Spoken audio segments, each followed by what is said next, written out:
জাতীয়তাবাদী যুৱ ছাত্ৰ পৰিষদৰ মৰিকলং আঞ্চলিক সমিতিৰ উদ্যোগত বিহু কৰ্মশালা বিহু নাচ ঢোল বাদন আৰু পেঁপা বাদনৰ প্ৰশিক্ষণ দিয়া হৈছে। যোৱা 20 তাৰিখৰ পৰা 31 তাৰিখলৈকে চলিব এই প্ৰশিক্ষণ। এই প্ৰশিক্ষণত 5 শতাধিক ছাত্ৰ-ছাত্ৰীয়ে অংশগ্ৰহণ কৰা দেখা গৈছে। এই সংক্ৰান্তত প্ৰশিক্ষকে কি কয় শুনো আহকচোন। কৰ্মশালাখনি 20 তাৰিখৰ পৰা আৰম্ভ হৈছে, আমাৰ 31 মাৰ্চলৈকে আছে। অসম জাতীয়তাবাদী যুৱ ছাত্ৰ পৰিষদ মৰিকলং আঞ্চলিক সমিতিৰ উদ্যোগত এই বিহু আখৰাখনি আমি আয়োজন কৰিছে আৰু সুন্দৰভাৱে বৰ্তমানে 20 তাৰিখৰ পৰা আজিলৈকে হৈ আছে। 31 তাৰিখলৈকে এইখন আমাৰ আখৰা হ'ব। ইয়াত কি কি শিকাব?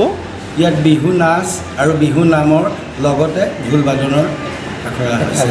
এতিয়ালৈ কিমান ছাত্ৰ-ছাত্ৰী আহিছে? বৰ্তমানলৈকে ছাত্ৰ-ছাত্ৰী 2 শতাধিক হৈছে আৰু আমাৰ ঢোল বাদন আৰু পেঁপা বাদনতো প্ৰায় 50জন হৈছে। আপোনালোক প্ৰশিক্ষক কেইগৰাকীৰ নাম কওকচোন অলপ।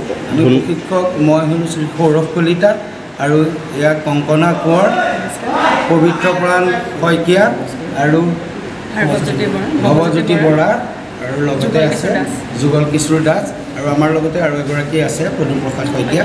তেখেতে বৰ্তমান আজি উপস্থিত হৈছে। বাইদেউ কওকচোন, ইয়াত নাচ শিকাই আছে আপুনি? নমস্কাৰ, হয় মই ইয়াতে শিকাই আছোঁ। মই আৰু সৌৰভ কলিতা, মই তেখেতক চান্তদা বুলি মাতোঁ। তো চান্তদা আৰু মই দুইজনেই শিকাই আছোঁ আৰু আমাৰ ইয়াতে ভৱজ্যোতি আৰু পবিত্ৰ পানে ঢোল আৰু পেঁপাত সংগত কৰিছে আৰু যুগল কিশোৰ আমাৰ বিহুৱা। হয়, কেনেকুৱা ছাত্ৰ-ছাত্ৰীসকলৰ আগ্ৰহটো কেনেকুৱা পাইছে? ভাল লাগিছে। আমাৰ উঠি অহা যুৱ প্ৰজন্মৰ বিহুৰ প্ৰতি ইমান আগ্ৰহ দেখি আমি সঁচাকৈ খুবেই সুখী। ভাল লাগিছে যে আমাৰ জাতীয় কৃষ্টিটো ধৰি ৰাখিবলৈ তেওঁলোকৰ অভিভাৱকসকলেও অলপ সময় উলিয়াই, দিনটোৰ ব্যস্ততাৰ মাজতো সময় উলিয়াই বিহু শিকক। আচলতে বিহুটো সকলোৱে জানে, কিন্তু তাৰে শুদ্ধ ৰূপত শিকিবলৈ যে লৈ আহিছে, গতিকে তেওঁলোকৰ আগ্ৰহ দেখি আমি সঁচাকৈ সুখী হৈছোঁ।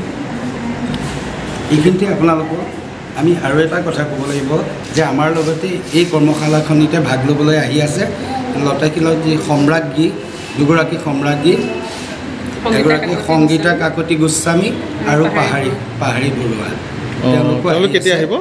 কাইলৈ সংগীতা কাকতি গোস্বামী আহিব আৰু নেক্সট পৰ্যায়ত এদিন আমাৰ পাহাৰী বৰুৱা আহিব। ঠিক আছে, সকলক পুনৰ জনাইছোঁ।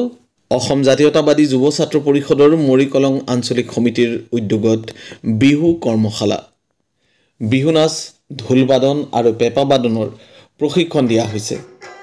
যোৱা 20 তাৰিখৰ পৰা 31 তাৰিখলৈকে চলিব এই প্ৰশিক্ষণ। এই প্ৰশিক্ষণত 5 শতাধিক ছাত্ৰ-ছাত্ৰীয়ে অংশগ্ৰহণ কৰা দেখা গৈছে।